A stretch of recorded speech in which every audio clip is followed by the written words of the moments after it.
1ஆம் தேதி ஆதியும் அந்தமுமில்லா அருட்பெருஞ்சோதியை யாம் பாட கேட்டேயும் வாட்டடங்கன். நாங்கள் சிவபெருமானை பாடின்னு இருக்கோம்.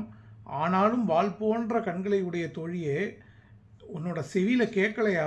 மாதே வளருதியோ வன்செவியோ நென்செவிதான். மாதேவன் வார்கழல்கள், அந்த சிவபெருமானுடைய சிலம்பணிந்த கழல்கள், அதை வாழ்த்திய வாழ்த்தொழி போய் வீதிவாய் கேட்டலுமே விம்மி விம்மி வெய்மறந்து, மற்ற ஒரு தோழி அதை நாங்கள் சொல்கிற மாத்திரத்தில் வீதிவாய் கேட்டறிந்து, வீதியிலிருந்து கேட்டறிந்து விம்மி விம்மி மெய்மறந்து போனாலவ போதார மலியின்மே இன்றும் புரண்டிங்கன்.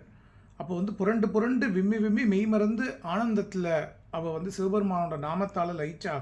ஆனாக்க நீ ஏதேனும் ஆகால் கிடந்தால் என்னே, ஆனால் நீ என்னமோ இல்லாமல் அப்படியே படுத்துன்னு இருக்கியே. இதே என் தோழி பரிசேலோர் எம்பாவாய். ஏதேனும் ஆகால், எதுவும் உனக்கு ஆகலையா, அப்படியே கிடந்துட்டு இருக்கியே அப்படின்னு சொல்லி அந்த ஜீவாத்மான நம்மளை